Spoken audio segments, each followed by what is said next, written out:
What is up, good people? Welcome into the Full Coverage Football Show. We got a hell of a show for you tonight. My name is Jeremy. That's my boy Drew on the other side there at Detroit Dave 7 on the Twitterverse. Brother, how you doing tonight? I'm doing great, man. How are you? I did not plan so much shit to talk about, but here we are. It's the off season. We got nothing to talk about. We're just going to talk about knitting or something tonight. Yeah, definitely not the way it's going. It is insane the way the off season. Yesterday alone basically could cover an entire off season for any other sport. But tonight we're going to talk about how we always seem to send our worst to Washington, and that's kind of a knock on a player you'll see in a second. QB Dominoes have begun falling. Who's next? We got the name game. We talked about it last week. Drew's like, pull up some guys for the name game, East-West Shrine Bowl style, find the best names in this draft, and I think we've done it. We're going to talk free agency. We got so much more because you never know where we're really going to go. But let's get into it. The big story, let's talk today, and we'll move backwards. Today, the big story, we sent our worst to Washington. What am I talking about? Carson Wentz is going back to the NFC East. Wentz and his $28 million contract, including a $5 million roster bonus, due this week or maybe early next week. I forgot what day it was exactly. Soon. It's soon, but they got to pay $5 million sent to the Washington Commanders. The Commanders make their big move, and their first leader as the Commanders is good old Carson Wentz. Commander Carson. Commander Carson. Yes, sir. Running the NFC East. He's going to face the Eagles, who traded him away for a first-round pick last year. They're the 17th pick overall for Carson Wentz. They stole that trade because Indy's like, listen, it's not working here, so we're going to trade you along with their second-round pick for the Commanders' second-round pick, their third-round pick, and next year they'll get either a 2 or 3 from the Commanders if Carson plays 70% of the snaps. So they had the Wentz snaps thing on Twitter last year where everyone was keeping track to see if the Eagles got a 1 or not. They're going to be doing that again to see what the Colts are going to get. Right. Now, for me, this says, hey, the Commanders are like, you know what? This draft, just not doing it for us. It ain't that pretty on their end. And for the Colts, it says to me that, hey, it was the big faith thing. Everybody said, well, it's a faith thing that him and Frank Reich will have together to work out. Frank Reich can get him back on track. We saw it okay at times, but we didn't get to see a lot of Carson Wentz. What do you think about this trade, man? I mean, it just shows what the Colts thought of Carson Wentz. So, like, hey, we'll give up a first-round pick to the Eagles. We're going to bring in Carson Wentz. And I don't want to act like Carson Wentz was horrendous because I don't think he necessarily was. Horrendous, no. But was there horrendous plays that he made, untimely, really ridiculous interceptions that I'm not even sure how he threw them. Yeah, so those were there, and I get that. But yeah, the fact that Indianapolis, who doesn't have a quarterback, right? They don't have a quarterback right now. They're willing to say, we just want this guy gone. So do they go to the Jimmy G route, which there's been talks of that? Do they find a way to try to go down and get the guy from Houston, who I believe is going to be in court tomorrow? Friday, they have a deposition with a grand jury, and he's going to take the fifth, it seems. Yeah. Just please not helping yourself, buddy. There. Yeah. I'm sure that's what his lawyer told him to do, but yeah, you're right. His lawyer's been dead on so far. But to your point, I think everybody kind of feels that way with this draft as far as quarterbacks are concerned, especially there's not going to be a guy that's going to walk in and be able to play day one. Do you see a quarterback in this draft that can just go play day one? I don't think there's going to be. This might be the one draft where when week one rolls around and Scott Hansen says, 7 hours of commercial-free football. I just got I'm thinking about it. Yeah, I know. But like at that point, like I would be shocked if any of these guys were starting. I think Malik Willis will be the first off the board. I think he might be the least ready of any of these guys. So yeah. So I mean, what Washington did, they went out and they got a mediocre ass quarterback to pair with their other mediocre ass quarterback. Is Wentz better than Tyler Heineke? I mean, I think we talked about this last week. Probably, but not like exponentially better. Not like, worth just a couple 2s dudes, and 3s. Right? Yeah. So just a couple dudes. I don't know, man. It's hard for me to think who won the trade. It's like one of the weirdest. Like I don't even know. Like typically, I'll say, hey, one side won the trade. This one, I'm like. It was almost just like it was like a peace offering. They were like, hey, I'll give you a loaf of bread. You give me a loaf of bread. And it was just good doing a transaction, right? Like I had wheat bread, you had white bread. We just swapped them, essentially. No sourdough in there. I'm out of No, these trade no. talks, man. Give me some sourdough. But yeah, it's nothing special. Listen, Carson Wentz, I don't know why you're taking on that deal. I mean, that's the biggest thing of it. If you were just getting Carson Wentz, you're giving up picks, fine. The $28 million, not worth it. He's not worth that money. I would just stuck with Tyler Heineke because I think Tyler Heineke is going to give you similar results right now. But it is going to be Carson Wentz revenge tour. He's got the Eagles twice, and they do play the Colts next year. We'll see how Yeah, things go. Maybe Carson gets finally back to that 2017 MVP yeah. capability, but I mean, that's I would be 6 years ago surprised. almost. I mean, we're 5, 6 seasons ago. We're looking at this now. Yeah, It's going to take a I lot don't for see him that to get happening. back there. I agree. So now, where do the Commanders still possibly go with the guy in the draft to pair him up with Carson Wentz, or It's gonna have like 5 just shit to mediocre quarterbacks on the just? row. I guess that's what your team's done for the last 20 years. I mean, yeah, So no, I don't know. I doubt they go somewhere in the draft. I think that team clearly has needs, right? It's not a very good team. I do think division wise, you're like if you're Dallas or Philadelphia, which I think are probably the 2 best teams in the division, mm-hmm. especially after what we thought was going to be a fantastic Washington defense last year, which was just not good. No, So yeah, you like to see that if you're the other teams in the division. But yeah, for me, I don't even I doubt they go somewhere in the draft just because I don't think that they're at a position where they can just waste draft capital on a guy that has huge question marks. I'm with you. I think they need to get help for Carson. I think that defense is ready to go. They just got to figure out what the hell happened last year.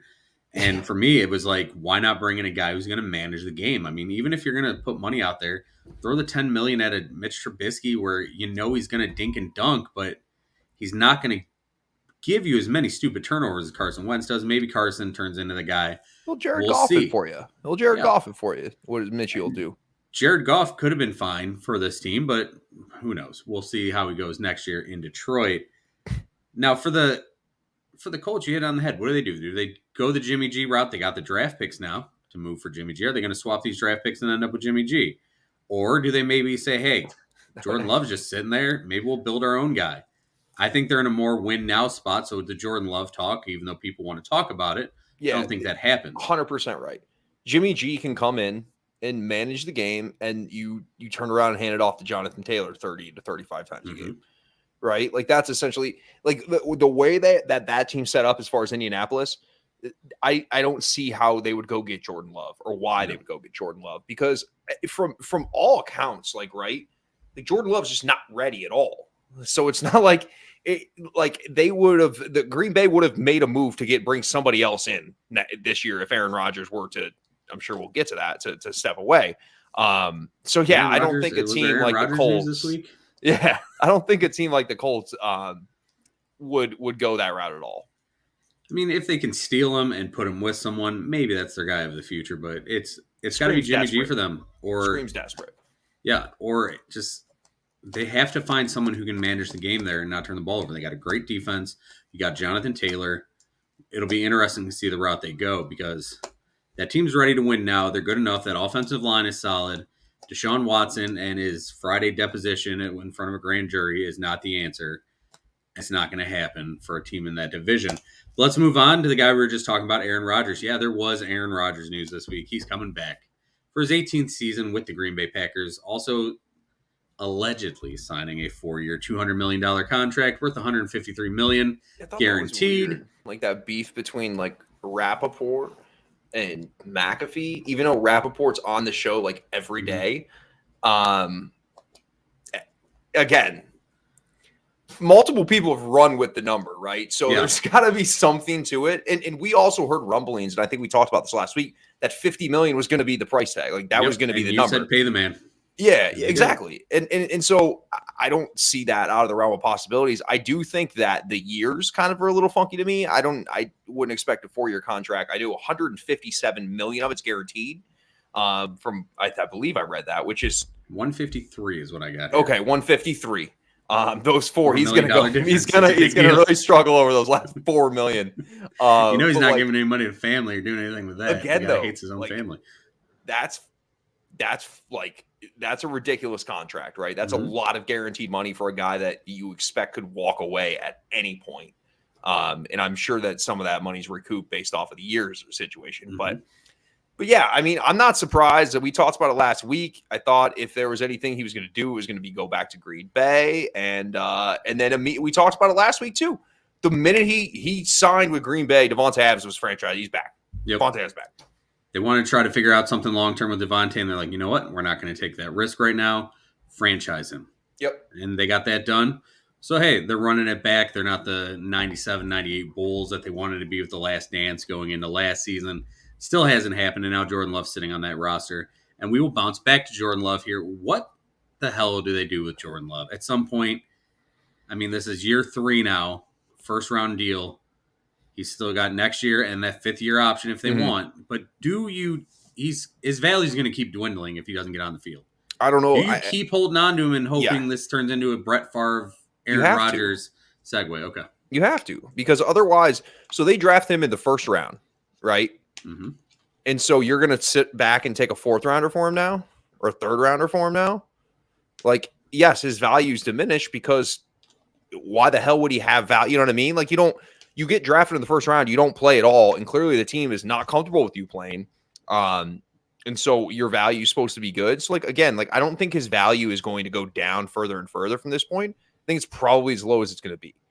He's still he's the biggest mystery box in the NFL right now. And I think it's probably a coupon for like $1.50 off some Aldi product. Hey, save that Casa Mamita salsa, baby. Save it. It's terrible. Don't get it. I'm kidding. Anyway, moving on to the next quarterback news, and Jordan Love will come up in this segment as well. Another quarterback who we didn't think was moving last week. We both said, hey, I think he's staying. There's no way Pete Carroll can do this. And they're like, you know what?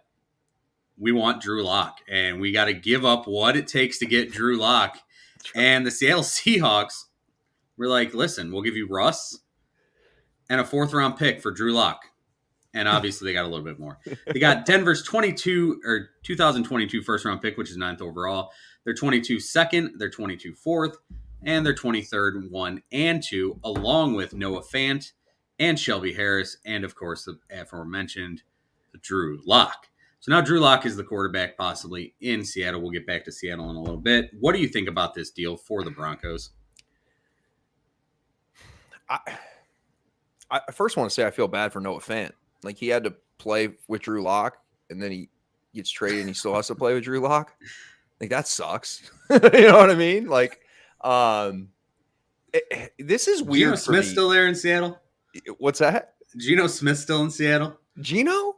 Yeah, I forgot about Geno until just right now. Geno's still cashing a paycheck. Man, Godspeed, right? Hey, bless him. If Geno could be the starter, he might get Geno to Noah Fant Super Bowl next year. We'll see. But go ahead, continue. This is a weird trade, like, just because based off of Russell Wilson's age, the assets you gave up to obtain him. Mm-hmm. I'm also surprised. So there's reports that there were better offers. Yeah, right. Including so the Commanders. Carolina essentially was potentially a better offer, and Philadelphia was potentially a better offer from what I've heard. But then Russell Wilson also has a no trade clause, or he can essentially pick where he wants to go to. So I'm certainly that's certainly factored in. But to trade him to Denver is super interesting to me. I think that it's hard to say right now who won this deal. You think that, I respect Elway, put the chips in. Like, I scream for our teams to do this all the time. Like, I was yelling at somebody today that the Lions should go try to trade for Deshaun Watson right away. Mm-hmm. And they're like, well, why the hell would you do that? Because why not? Right? like if you can get a top 5, the most important position in sports, you go try to make that happen. And worry about the PR and implications and things later. But yeah, it's so for me, it's Russ is certainly going to make that offense better. You and I have talked about how that offense is kind of primed to kind of get off the ground and run in. Jerry Jeudy's been extremely disappointing. Cortland Sutton was disappointing last year as well. But then they have Javonte Williams. Like, there's a lot of nice things they have offensively there. And I do think that Russ makes this definitely a playoff caliber team for sure. But on the other side of the coin, I think Seattle, clearly Russ probably wanted out, and Seattle decided they did kind of what the Lions did. They did right by the player, as well as get the best compensation they could. And that's They did. why he ended up in Denver and not Philadelphia and not Carolina, because they did right by the player who won them a Super Bowl and has been a, you know, kind of a blue chip guy for the franchise for a decade. Mm-hmm. For me, what they gave up on Denver's side, I feel like it was a no-brainer for getting Russ. The 22 pick, first rounder, 9th overall. Okay, throw that as Russell Wilson. Okay. The 2, you already recouped the 2 because you traded Von Miller for a 2 and a 3. So you're basically fine there. 4th round pick, you probably blow a bunch of those anyway. Next year, you're losing your 1st and 2nd. Listen, our teams blow 1st and 2nd round picks all the time. So those picks don't bother me. Noah Fant, we've been waiting for him to really develop. He's been that big fantasy name. He really hasn't done much, and maybe it is the quarterback issue. Wait, come on, dude. Yesterday I called him Eric Ron 2.0, but he catches the football. Wow, that's then Drew Lock. That is a bullshit shot at him. He hasn't lived up to expectations. Okay, but the Eric Ebron? I know. That's why I said he catches the football. I was wrong on that. Right. I mean, but I'm saying he hasn't really turned into anything. I mean, nobody's dressing up as him for Halloween yet. That's true. Drew Lock is a guy who I thought could eventually ball into a guy, and he just hasn't. He hasn't changed the same gunslinger. He stinks. Throw it into triple coverage mentality he had his rookie season, which you see that as a rookie. You're like, all right, this kid's not afraid of anything. Then you see it the second year, like, he's just stupid at this point. Shelby Harris, really nice player, great in the locker room. But I mean, a nice player. Overall, like, to get Russell Wilson to have a chance to win, and I mean, to win that AFC, that division right now, stacked. Mahomes, Herbert, Derek Carr, probably the worst quarterback in the division right now, and he's pretty good. Your team would take him. Yeah, we would in a second. He can be right there instead of. I mean, there's a lot of teams who would take him. Yeah, and he's the worst quarterback in that division right now, which is bonkers. How good that division really can be. They're going to beat the hell out of each other, and maybe no team eventually comes out of that division healthy enough to make a playoff run. But we'll see. I think it's a no-brainer for Denver to do. And now Seattle. Seattle's like, this was our guy, 2012 pick. This was the guy who led it. Let's see what we got here. Kyle Anderson. Seattle's bad now, right? Over under 1.5 years left for Pete Carroll. Hammer the under. This is the last one. This is the last one. I think he's going to try to stick this sudden rebuild through. Old, even though, dude, he's the oldest coach in the league. Yeah, but he's a young 70. He doesn't look 70. To be honest with you, if I were like aesthetically, he is absolutely a 59-year-old man. Yeah, and I'm sure he feels it too. I mean, he went to college, got that LA stuff going on, and he lost 10 years. Okay, so what? He 1 year of Drew Lock, the dude is shipped his ass out to the Bahamas. There's like, that's the thing. Listen. He's had Russell Wilson, who he refused to give the ball to. And Kyle will be jumping in here. Oh, Rashad Penny, because he beat me in the Super Bowl, Rashad Penny, and that's stupid. But like, again, Russell Wilson didn't put the ball in his best player's hands.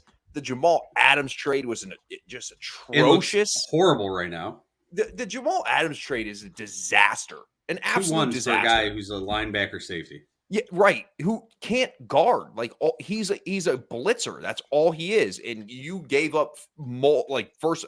Did they give up 2 first-round picks? 2 first-round picks, including what is the 10th pick in the draft right now. Yeah, it's just Seattle. It's like, what? So they don't have a quarterback. Mm-hmm. They don't so Pete Carroll. So right now, you think that if they decide to go the young route with a quarterback, you think Pete Carroll's hanging around for that? I think this is Pete's last hurrah at building his own team again. I don't know why I got twangy there, but his own team, build it from scratch again. That's why Bobby Wagner, they released Bobby Wagner last night. What the hell is going on with me? Losing $16 million off the cap, but another guy taken in the 2012 draft. These were the cornerstones on each side of the ball for that franchise. This is now becoming Pete Carroll's team, which brings me to my next point with Seattle. DK Metcalf, is he a guy who's going to stay there? Tyler Lockett, are these guys eventually going to be moved to get younger so that Pete can rebuild and in the next 2 to 3 years try to have that winner? And if that doesn't work out, this rebuild, then I believe he's gone. Do you think DK Metcalf is on the block? Do you think Tyler Lockett's on the block? I could see Tyler Lockett being on the block. DK Metcalf is essentially a possession. Like the thing about Tyler Lockett, he's more of a gadget wide receiver. Right. And you saw it with Tyler Lockett's catches are essentially wide open. Mm-hmm. And I think without the ability of kind of Russell Wilson to get out of the pocket, right? Like you don't have that anymore. You don't have the athleticism for broken plays to kind of transpire. I think it's a little bit more difficult to get him the ball.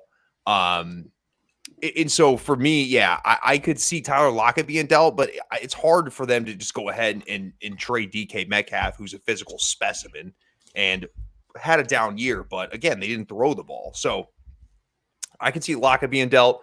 I mean, if I'm Seattle, I'm fielding calls for sure. DK is the guy who's coming up on a contract extension, though. Are you going to pay a wide receiver number one kind of money, $20 million a year, when you don't have a quarterback throwing the football? Which also brings me back to Jordan Love again. Is this a team that you're looking at right now as a team with no quarterback? Is this a team that, hey, listen, we've got offensive weapons. You want to run it back with Devontae Adams. You want to run it back with Aaron Rodgers. We got DK Metcalf, who's still on that cheap contract, kind of a second-round pick, hasn't signed that extension yet. What do you say we work out a deal where we give you DK Metcalf, you give us Jordan Love in a 4, something like that? Is that a deal that works out for both teams, or are we still just stretching the Jordan Love thoughts? Teams get desperate, dude. They do. Like, especially at the quarterback position. That makes way more sense in Indianapolis, right? I agree. Man, especially because I just came up with it now. It's lovely, to be honest with you. I mean, imagine DK Metcalf opposite Devontae Adams. Mm-hmm. That's pretty ridiculous. I hope that does not happen. Personally, that would be a nightmare. Why? But yeah, I could see that. But again, like this trade for me for Seattle is them accepting they're going to be shit this year. Yeah, and that's fine. And maybe they're going the route that they're going to be shit enough to get CJ Stroud or Bryce Young. Like, you know what I mean? Like this is like what sucks for the Lions is this was like the worst year to be bad for a quarterback, which of course is we trade a quarterback. He wins the Super Bowl. We get the 32nd pick.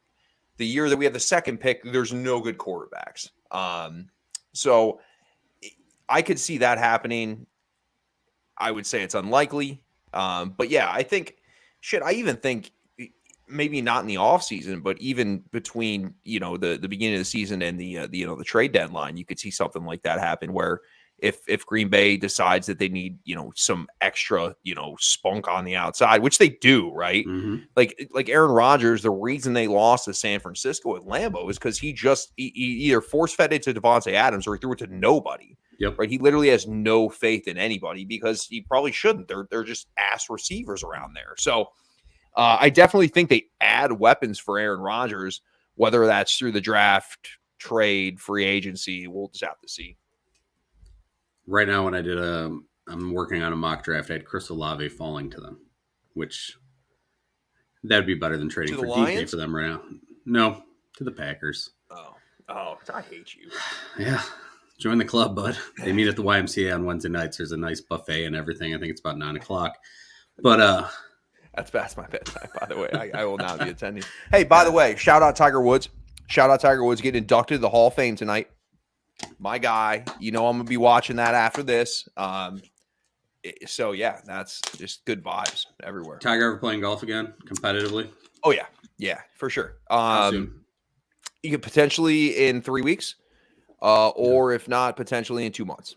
One of the two. He'll definitely play St. Andrews, potential to play Augusta. I lean it's probably St. Andrews because it's the flattest golf course in the world. So he doesn't have to walk up hills and shit. That helps when you've almost taken off your leg.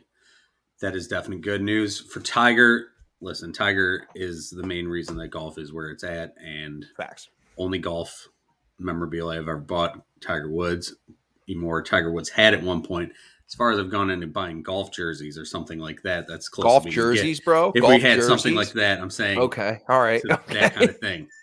All right, that's fair. Obviously, not golf jerseys, not a real thing. Even though that would be fantastic if they had jerseys. Sick, dude. Get that Tiger red jersey. Oh yeah. I could rock that. Like a fist pumping tiger on the front. Yeah, I'm in. Kind of like the Jordan logo. Yeah, you could put Why like haven't they Woods. done that? Do they have put that? Like Woods on the back, with the amount of majors he has. Okay, I'm in. Just start marketing them. You're going to see it somewhere. Nike's going to start selling them in like 2 weeks because I'm sure they get all their ideas from this show. They're certainly that listening. shit happens. So this is a full coverage football show, and I don't even know where the hell we're going right now. We're talking about Jordan Love a lot. I know that much. Yeah, Jordan we Love has are. been We've talked, but we've covered the quarterbacks that have we gotten have. gotten traded, So and let's. so Deshaun Watson's the next chip to fall, right? I mean, Deshaun's not going anywhere. It doesn't seem. I don't think he's getting traded again.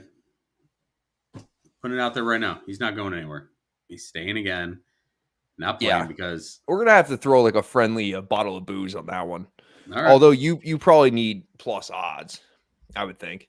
Listen, I'll take it straight up. I don't think he's going anywhere. I'm throwing it out there. All I think right. he's stuck right now in Houston. We'll Why? Because of this damn grand jury again convening, and then maybe nothing comes of it, and they're like, okay, now we feel safe, but there's still public pressure to not deal for this guy. He gets traded by Monday. By Monday? By Monday. All right, let's put booze on it. All right. Well, what are you drinking? Hang on though. Now I'm down. See, now I just backed myself into a corner because you were just going to do it like at any point, and now I gave myself 4 days for this to happen. Listen, okay. I wasn't even taking plus odds or anything. We're both set on what we're saying. Yeah. The show's falling apart here, but we're going with it. Yeah. All right. I'm gonna owe you like 3 Bud Light seltzers or whatever you're drinking these days. Wow, that's disrespectful. That is very disrespectful. I can't even drink booze right now, so yeah, joke's on you, dude. Yeah, joke is definitely on me. Here's I will come off this damn diet to chug some whiskey just to say the Wait, you go can't drink nowhere. Whiskey? A diet doesn't allow you to drink whiskey? It's sugar. There's sugar in it. Oh, and I got to stay away from sugar, man. It's been bad. Can't you have a little sugar? Yeah, I wish, but I'm like, I get a little bit, and I'm like fiending. I'm like Tyrone Biggums with that stuff. Yeah, you're that Chappelle meme for sure. I so am. Like a little bit. One Sour Patch Kid. Come on now, come on. Yeah, when you find me in the corner snorting Sour Patch Dust, you know things have gone off the kilter here. Mike Williams signed a $60 million deal with the Chargers. He's going to stay there. What do you think about that deal? Yeah. Surprise you that they didn't let him get free agency? Surprised me they didn't tag him. That's what surprised me. I thought for sure they'd throw a tag on him. I thought he potentially could hit free agency. Mm-hmm. But no, I mean, certainly he has a good rapport with Justin Herbert. So I'm not overly surprised with that one. Yeah, I mean, the wide receiver money would have been $18 million if they would have franchised him. So he's making a little more than that. Good for him. Devontae Adams, he will get franchised as we talked, and he gets the 120% of that. So he'll be at over $20 million. Chris Godwin also got franchised. So Harold Landry get 5 years, $87 million to stay with the Titans. That one hurt a little bit, the Landry one. Yeah. I was thinking that we were potential suitors in the offseason.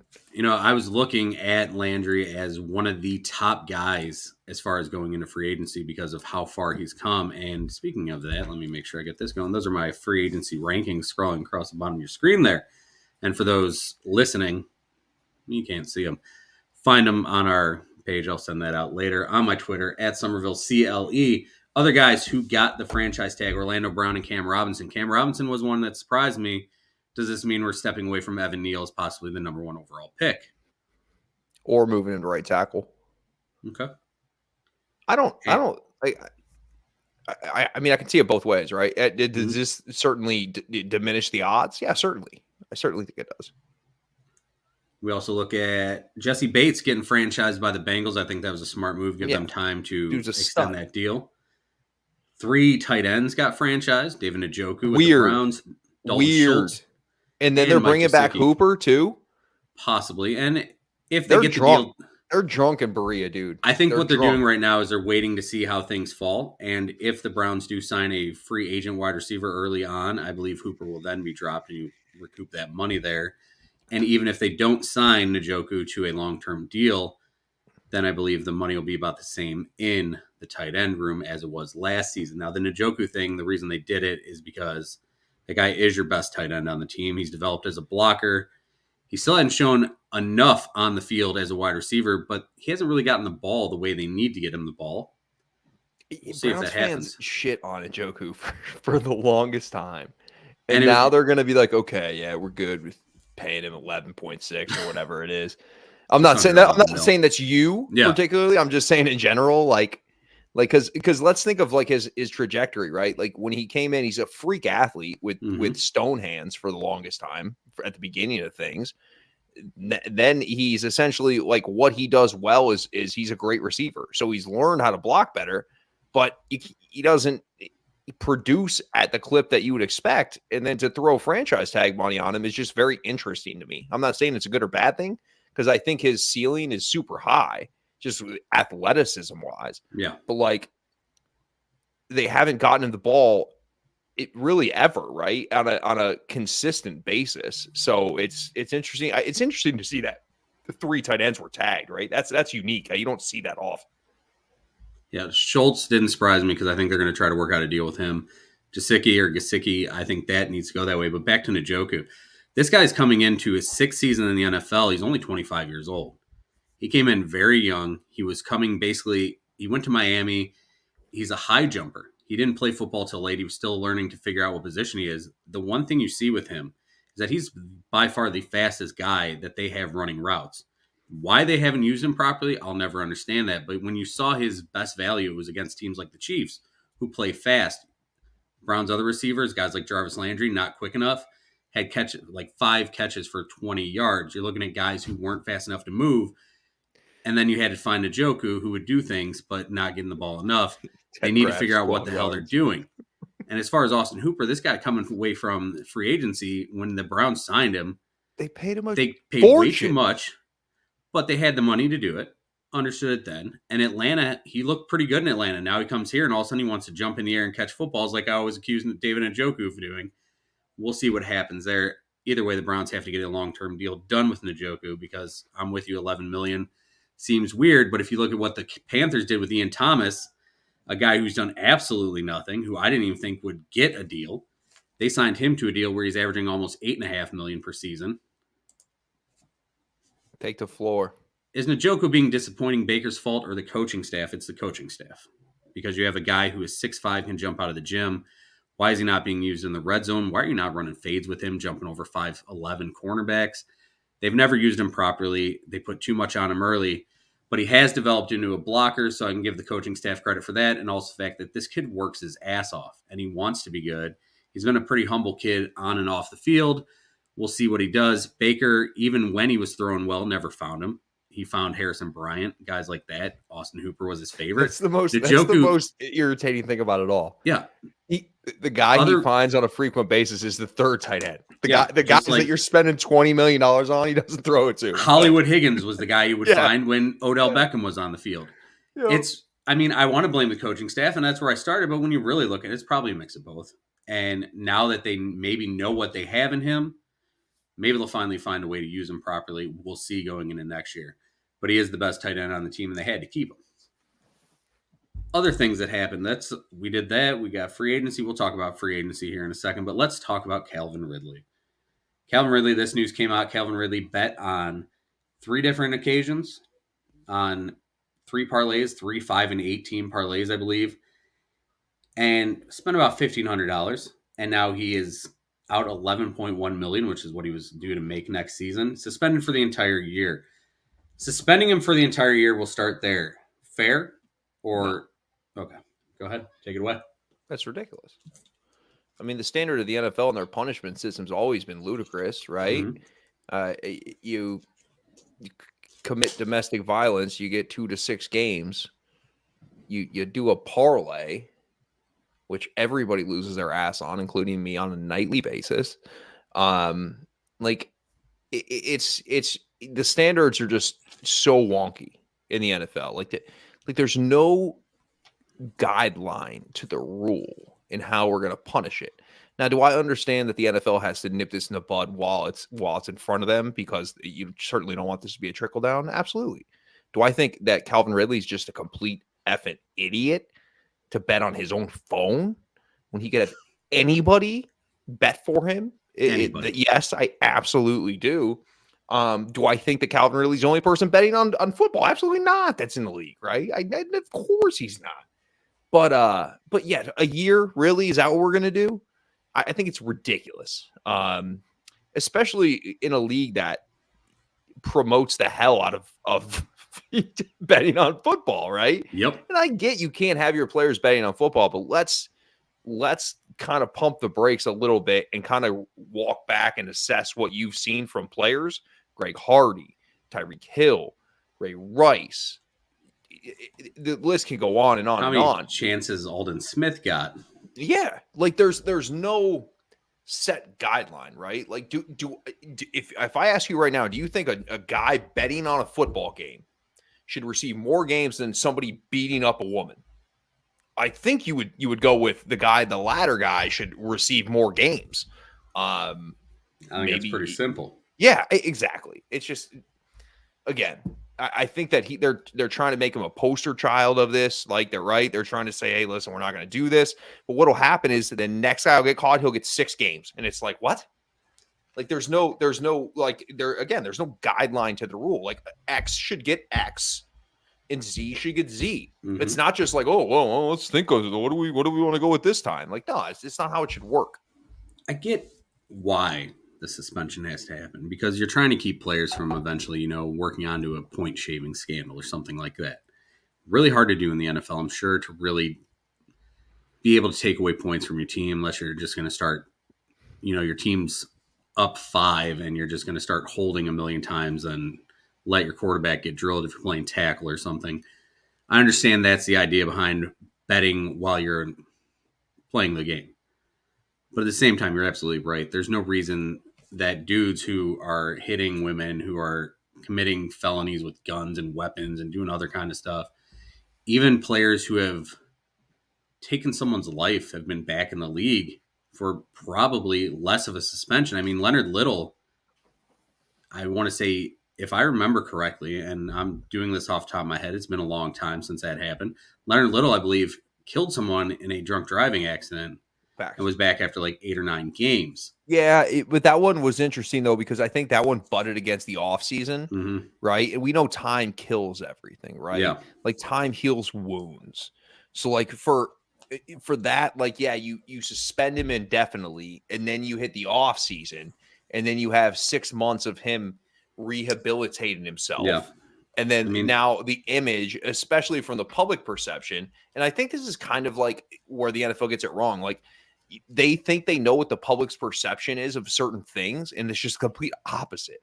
Like, we don't care that Calvin really bet on football, right? We just don't care. He wasn't even playing. Like, he wasn't even an active player at the time. So I think overall the NFL, it just has things just completely backwards, and there needs to be guidelines and standards. I'm with you. Set up exact. Listen, your first time, it's this. Second time, you're done, especially for a lot of things. Instead, you're like, these guys get 72 chances because, as we've talked about many times on this show, they can play. They care about talent. Can you play? Can you make us money? That's what they care about. That's what it actually comes down to.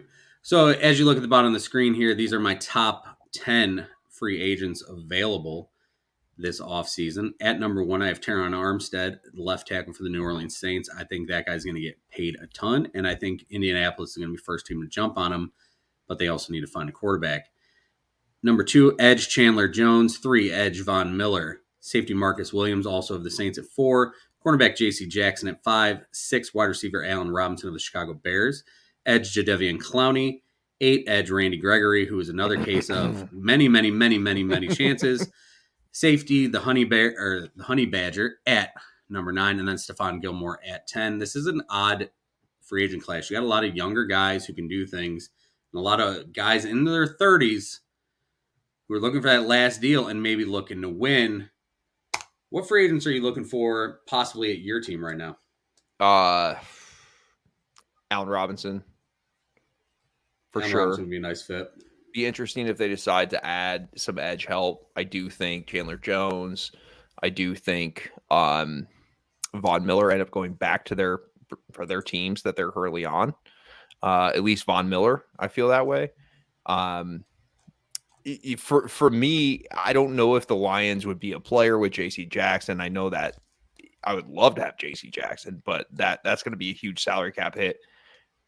Jadeveon Clowney, Randy Gregory, those are good guys that I feel like are going to rotate from team to team through the end of their career. Possibly. Right? I'm not saying that they're not great. And then we look at the Honey Badger. He's still a fantastic safety, but again, not necessarily a premier position. I do think it's trending to be somewhat more of a premier position, just with the way that the game is. And then Stephon Gilmore, right? You look at Stephon Gilmore, and it's like when he got traded to Carolina last year, we knew he was on the back end of a 1-year deal. And like, I feel like kind of when he got to the team, and I'm not saying this is his fault at all, but that team just went to shit, right? They were like 5-1. They went out, they pushed their chips forward. They went out, got Stephon Gilmore. So I honestly, it'll be interesting to see. I think a lot of the edge guys will be retained. I do think Jadeveon Clowney and Randy Gregory will end up elsewhere. Not sure that those are guys that the Lions, just knowing kind of how they are and how they operate, will be interested in. But I definitely think Allen Robinson will probably be pegged to me to Detroit or New England. And again, he's from Detroit, so that kind of is a hat in their cap. But I would think that he would end up either, with the Lions or with the Patriots. Yeah, the one guy I'm looking at here that probably a lot of people think I'm a little too high on is Marcus Williams. Is he better right now than the Honey Badger? Maybe not. Thing is, he's 25 years old and he's a stud player. Honey Badger's going into his year 30. It's different in the NFL. As far as Jadeveon Clowney, I do think there's a chance he could remain in Cleveland. If they want to put up the money, I think that deal's going to look something like 2 years, $30 million, about $23 million guaranteed. And are you going to get the same Jadeveon Clowney when he's not playing on that 1-year deal, when he knows he's comfortable and he's got a couple years? We'll see. But free agency does open next Monday. Legal tampering period finally begins. And then finally, on Wednesday at 4 p.m., the new league year will begin and these deals can become official. Going to be interesting to see what happens. Stay tuned to our Twitter pages at Somerville CLE, at Detroit Dave 7. I'm sure we'll have some thoughts on some signings. There are some guys who may be going places. Also, check out our TikTok, which is just interesting as hell. I'm not still sure how to use some of this technology, but we will have a full coverage football show daily starting next Monday. Trying to do that every morning, have that up so you can keep an eye there for what we do. And yeah, TikTok's weird, man. We got 1,000 views out of nowhere on our last TikTok. If you haven't seen it, at FCFS Pod on TikTok. It's our Chris Olave one. That's pretty solid. We'll have story time and other stuff there. Now let's get into the Combine. Any guys stand out to you this week at the Combine that you didn't expect to really show out the way they did? I was super impressed with Aiden Hutchinson's output, right? Like, I know that he's a top value pick, but the way that he tested out outside of his arm length was really impressive. And I think that there's a good chance that right now he's the number 1 pick in the draft. And I would say that Kayvon Thibodeau is not the number 1 pick in the draft. I would be shocked if he was. But again, like it's you can only take so much away from it. These measurements throw people off. Like Kyle Hamilton had fantastic measurements, and then his timing wasn't great, like with anything. So it's like, how much do I want to read into that, right? Like my guy at Math Bomb, who does his RAS scoring and his kind of scorecards or whatever, and I think he does a really nice job. If you want to check that out, but God, Kate Cunningham's a monster. Second best rookie in the league right now. Yeah, that's not true. Okay. No, but I do think that like his originally when he tested out and then he went to, the agility drills, I kind of thought that maybe that bounced him out of what could have been that 2 spot. Yeah. But I mean, I don't think anything really stood out to me, although the guys that are 360 running 4.8 is just like an incredible thing. Not sure it's possible, but like terrifying. They're faster than I am, right? Which isn't hard to be, but they're 6'7" and 350. Like so that part's interesting. But again, I don't know if anybody necessarily stood out from when we talked to now, besides the Chris Olave. And I also thought it was weird that clearly the clock was off, right? So like we were getting 4.21, we were getting 4.26 from Olave, and then that got adjusted to I think like 4.36 or something like that. Yeah, 4.39. So like that's kind of significant as far as a clock. But I still think it's an impressive time from Olave, and definitely the wide receiver stuck out a lot. But I think it's just a really good wide receiver class. I do think that there's an opportunity. Drake London is worked himself into a top 15 to top 10 pick. He is that good. There's a great chance he could go top 15. Olave, I think, did himself a huge favor. I mean, we talked about his 40 was going to be the big deal. and then he goes out there, runs that 4.26. Now with the NFL Network, what you saw this year was usually they had Charlie Casserly doing the times, so they were a little closer to a normal scout who's always there. Had a new guy doing it this year. He was a little quick on the button, and a lot of the times looked really, really fast. Now, I did bring up Jordan Davis. Jordan Davis, who we talked about last week, I said Devontae Wyatt's the better defensive tackle coming out of Georgia. A lot of people now want to say, oh, look at this. This is Dontari Poe, who went 11th overall, and this guy is maybe better. If you're ever having Jordan Davis run 40 yards downfield, something very bad happened in your defense. You don't want that. Now, what was impressive is I believe he had a 1.54 in the 10, which is quick as hell, cat-like, for a man that big. But it never really developed on tape where you saw that because he didn't push the pocket that much. And this is a guy who's probably going to still be, at least in his first couple years, a 1 and 2 down player. Now, was it impressive? Abso-freaking-lutely. Now, his other teammate, Trayvon Walker, you talk about math bomb, his relative athletic score was 9.99, which was third out of every player he's ranked since 1987. That kid, unbelievable. Math bomb gets real defensive if you question his shit too. He does. I've never questioned it, but I look at the comments and I'm like, oh, that guy shouldn't have commented that. He definitely puts the work in to balance out those because it's numbers. This doesn't translate 100% to the field, right? Like that's why I don't want people to get so hung up on the combine. It's like again, to your point, like a defensive end running a 40-yard dash is like that's not good. Like somebody got loose in coverage and they're just trying to just chase somebody down. Like you don't. Like there's certain things that are important for certain positions. Of course, the 40 is important for a wide receiver, a running back. I don't even think the 40 is important for a quarterback, right? Like everybody, I want a fast quarterback in space. That doesn't mean running 40 yards straight upfield. Like Russell Wilson wasn't a blow you away 40, but Russell Wilson's super fast in space, right? Like he can get out of the pocket. Like I don't want my quarterback running 40 yards because he's going to die. Pat Mahomes ran a 4.8, and he's always running around. Yeah. He's super mobile. He's shifty.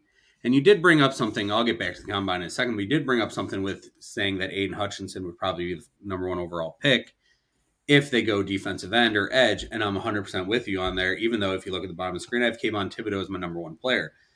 And I believe Hutchinson is a better fit because I believe Josh Allen and Kayvon Thibodeau are two similar of players, and I think Hutchinson, where he really stands out, is in his run stopping, and I think that would be huge in Jacksonville if they do go that route. Now, as far as players who stuck out to me, Desmond Ridder measured well. Still don't think he's going to be anything better than a number 2. People flipping out over Kenny Pickett's hands. He's always had small hands. He played at Pitt. He did fumble a lot, but that's who that guy is. Guy who I liked as far as running backs, Breece Hall, ran pretty quick, looks good. His measurements are comparable to Jonathan Taylor, but his production was never there. He was good, but it's not Jonathan Taylor. His measurables were comparable to Jonathan Taylor. And I mean, he is not Jonathan He's fast. He runs. He's similar. I think he's going to be a very good player. Maybe he's the number 1 running back off the board. I'll still take Kenny Walker. Christian Watson out of North Dakota State did well. We talked about him either last week or the week before. We knew this guy was going to ball out. Big deal that Treylon Burks ran a 4.55 on what was a fast track. Treylon Burks has football speed. I will always take that over the 40-yard dash. 100%. I'm trying to go through here what I had written, little notes. There's Trevor Penning was good, offensive tackle. If you look at statistics, some of these guys in college that run the fastest 40 times create the least separation. Yeah. It's not playing wide receiver is not about 40 time. Now, is Tyreek Hill being ridiculously fast very beneficial? Absolutely. However, again, it doesn't work like that. Like separation is, and there's guys that don't need to get separation, right? Like, but at the same time, like speed doesn't equal separation. Nope. Tyreek Hill is a guy who goes in there and runs amazing routes. He knows how to get open. He sees the holes in the zone. He's complete. He's a complete wide receiver. If getting fast got you open and it was everything, Marquise Goodwin would be as good as Tyreek Hill. Marquise Goodwin was world-class speed. He would have been there. Ross. Anthony John Schwartz, Ross ran John Ross. Fastest 40 of all time. And somehow the Bengals were like, we got to get him for Andy Dalton. Yeah, that's a total Al Davis. Al Davis. Darius Hayward Bay. Yeah. it's not how you do things, but there are numbers you can see. It is those like the 10 yards from the 40-yard dash that you see for offensive linemen. When you have someone like Jordan Davis who's quicker in that short cone than a guy like Jarvis Landry, it is impressive. But until this guy can push the pocket and do that on the field, then I don't care about any of these numbers. A lot of these guys put up numbers and surprise you. Some of these guys were getting seen for the first time, really, and that's where they came up. Kayvon Thibodeau was a stud, but I already knew he was going to do that. I think we all knew he was going to blow it up at the combine. Things like Yep. that happen. We'll get into that more as we get towards the draft. Let's get into our name game. Let's look at some of the best names from the draft as I continue to scroll with the top 8 players in the draft, in my opinion, this year. Drew, you got any names that stood out to you for great names in this 2022 No, I want to hear NFL your list. draft? I want to hear your list. All right. I ended up, we said we were going to try to get 10. I said I didn't know if I could get 10, but I've got 1, 2, 3, 4, 5, 6, 7, 8, 9, 10, 11, 12 guys here. Number 1, we're going to go with a great name here. I like this name. Safety out of the U, Bubba Bolden. Anytime there's a guy named Bubba, I dig it. I will always go with the guy named Bubba. I think so. He's the number 10 guy. He's the bottom guy. Yeah, he's Okay. down. We'll put him down there. I don't have these in any particular order. Oh, okay. You don't have an order. That's fine. That's fine. Okay, I just wanted to make sure. I was trying to put him down. Well, but I mean, it's not one of the better names. Next guy got cornerback Kobe Bryant. Of course, it's Kobe because you got to have Kobe Bryant as one of the great names in the draft 100%. coming out of UC there at Cincinnati. And I hope this guy wears 8 or 24 at the next level. Now, some of these next ones, not sure if I'm going to pronounce them correctly, but they may be cooler the way I pronounce them. We'll see. Defensive tackle out of UCLA, Otito Ogabanaya. How many guys you name now Otito? It's a fantastic name. It is. It is. It's one of those that like a fan base has to learn, though, and they will. Mm-hmm. But I think that they grasp on to kind of players like that. They're going to call him like Big O or Obi or something Oh, like right. that. Yeah, for sure. They'll call him Tim. We had here in Cleveland, I remember we had Babatunde Oshinobu. And he was like Osh Baba. Like no one gave his full name. But Babatunde Oshinobu, a 6th-round pick out of Stanford during, I believe, the Romeo Crennel era. We're going back a long time ago. Great era. That was a fun name. Coming up next, we got tackle out of TCU, Obina Easy. Eze. Yes. The fact that Easy is his last name. Dig it. He's going Easy, coming straight out of Compton there. TCU. He's definitely going to LA. I mean, I already have a chalk number 1, but Easy is definitely moving up the board. Mm-hmm. Defensive tackle, Fidarian Mathis. Fidarian. I dig that name. Out of Bama. Defensive tackle, Perion Winfrey. Out of Oklahoma. Perion. I want to know some of the history behind these names. I mean, Carry-On was a name. And the Lions draft, but like I don't know why it makes me laugh, but it made me laugh. That's why it's on this list. Yeah, this draft doesn't have a lot of the really, really great names. It's got some interesting ones. Yeah, there's been some. Ha Clinton Dix was probably a legendary one. That's a fantastic name. Can't go. Probably not many better than that. I mean, there were names. I agree. Like I dig some of the Samoan names. Like back in the day, the Steelers had a player, Chris Fu Matumaafala. Those are fun names for me to say. Those are the names I like. Edge out of South Carolina. We got Kingsley Egenbare. The dude's name was Ha Ha. Like, how fucking jacked were the parents? Like, I forgot. Is that his real name or was that a? We're gonna say it's his real name just because it's better. You've been coloring on your hand there. Every time you put, it must be the green screen. It looks like you just wrote all over your hand. You got some sweet hand tats, and then you move your hand back. I'm like, no, no hand tats. No hand tats. All right, linebacker out of Cincinnati, Darian Beavers. I dig that name. Okay. Here's one of my other favorites out of Texas, San Antonio. Halfback, Sincere McCormick. Sincere. Okay. I like that. He's probably going undrafted. I do have my number 1 name. I won't put that yet. Wide receiver out of the U, Charleston Rambo. Charleston and Rambo. That's a phenomenal name. Edge out of Minnesota, Asizi Otamawuhu, which his last name's Woohoo at one point. Dig that one. Gotta love a ZZ, right? Yeah, I even like the first name. Can you get that to is Sauce Gardner already? Sauce Michael Gardner's Holman on there. Nui. There you go. I went to high school with that guy. That's a hell of a name. Kyle It knows really that. is. He played for the Patriots, the Saints. His It's a dad fun was name. a Hawaiian. His name was Izzy Homanau. Yeah. Say that again. Izzy Homanau. That is fantastic. Yeah. Yeah, you know. Sauce Gardner, of course, on this list as well. Thanks Because for it's throwing that Sauce. out there, Kyle. I mean, I wonder how Michael's doing. I haven't talked to him in a couple of years. He's not in the league anymore. you hit him up. I did. So like when I hit him up when he was playing for the Patriots, I didn't hear much. But when he was playing for the Saints, the guy seemed to, which is probably the Patriot way, right? Patriot way, you're just like not even allowed to respond to people. Do you know this guy? But no, Homanau is great name. Great. It is an excellent name. We do have Sauce Gardner on there because Ahmad Sauce Gardner. I can't even, like, you see my draft ring scrolling across the screen. At first, I put A. Gardner, and I'm like, no, this is Sauce, baby. This Sauce is is 1-1. Sauce is 1-1. Easy's is 2. No. Sincere is probably up there. I got my number one name coming right now. Oh, okay. And that's Auburn safety Smoke Monday. Oh, I forgot about Smoke Monday is a fantastic name. Oh, fuck.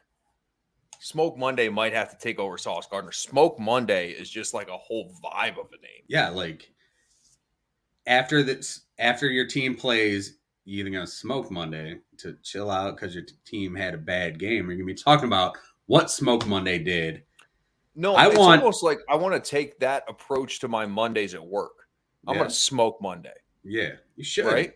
I'm gonna smoke Monday. And that's exactly how we should be looking. Listen, I hope everyone smokes their Monday, and I hope that whoever drafts nobody Sauce smokes their Monday.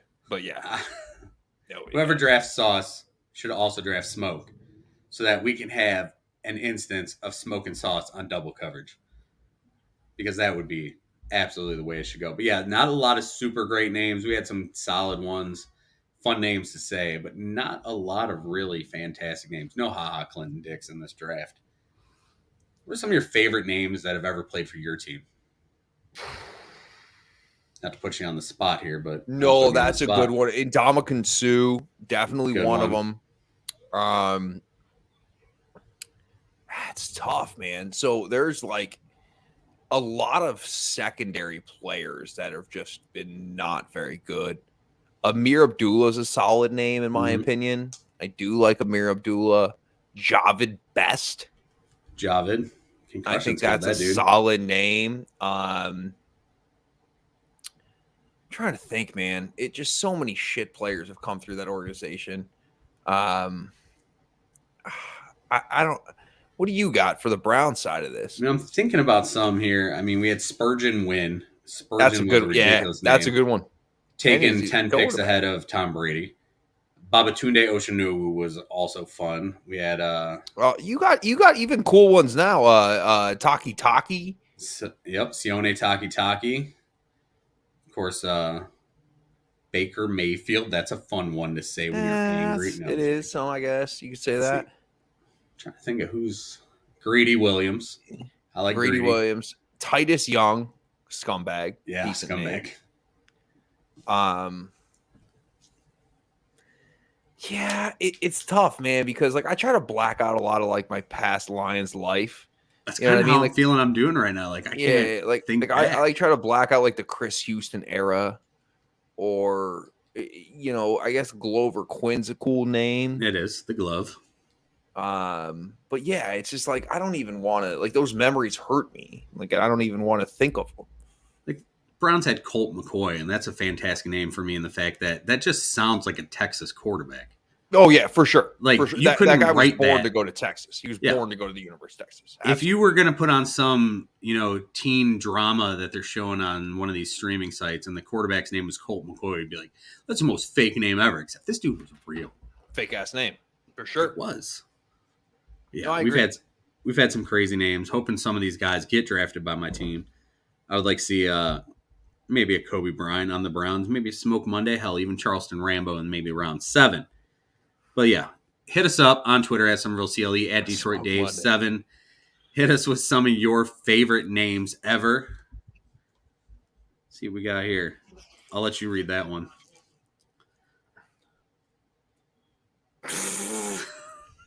Guysy's jumping in just saying names that nobody can say. All right, so let's do this. What would you say that name is? Let's throw it out there. You might sound like a complete dick, but let's see. What would you say that name is? Twanaga Manalopola. Jesus Christ, that seemed pretty good. That has to be the name. What? I would say, yeah, Twanaga Monopola. Manalapola. Oh, don't correct me. How dare you correct me? I'm not correcting you. I'm trying to reread me it. on a name that you have no idea what it is. I'm not even correcting you. Oh, now he's getting all sensitive. No, it's bullshit is what it is. I mean, that you act like, oh, you know this guy. Like you guys I have like no friends. clue. Yeah, no, it's my buddy. You say, oh, Lapola. Like yeah, it's my buddy Rick my pronunciation. Whatever. Listen, Rick Tua Tagliavola. Listen, hey, the fun thing about this is I thought that said Brian Greasy, so I thought we're yeah, all right, yeah, that's fair. Right. You're right. But no, it wasn't very good. It was bullshit that he corrected me, Kim. I wasn't correct. No, you were. You were correcting me on a name that you don't know. It's the last full coverage football show ever, and yeah. It's unfair to me that you would do that, but that's fine. Hey, I wasn't trying to correct you. I was trying to read it once again. I come off as a jerk, and I'm gonna have to cry myself to sleep tonight. Yeah, yeah, it's probably deserving. I would think. You know what? I was gonna end the show, so you get to go see Tiger here go into the Hall of Fame, but yeah, let's do another segment about random names. That is a fantastic name. That is Tua's real name.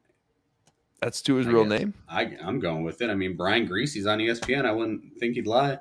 I know Brian Geisy. It's Geisy. It could be all it's missing is one letter. Actually, Brian Greasy's with the San Francisco 49ers now. I forgot about that. What's he doing over there? I believe he's quarterback a QB coach or something. Yeah, makes sense. Because they're like, you know what, we just signed Troy Aikman at $90 million, and we're going to try to bring Joe Buck and Aaron Andrews over too. Yeah. I guess you're right. Yeah.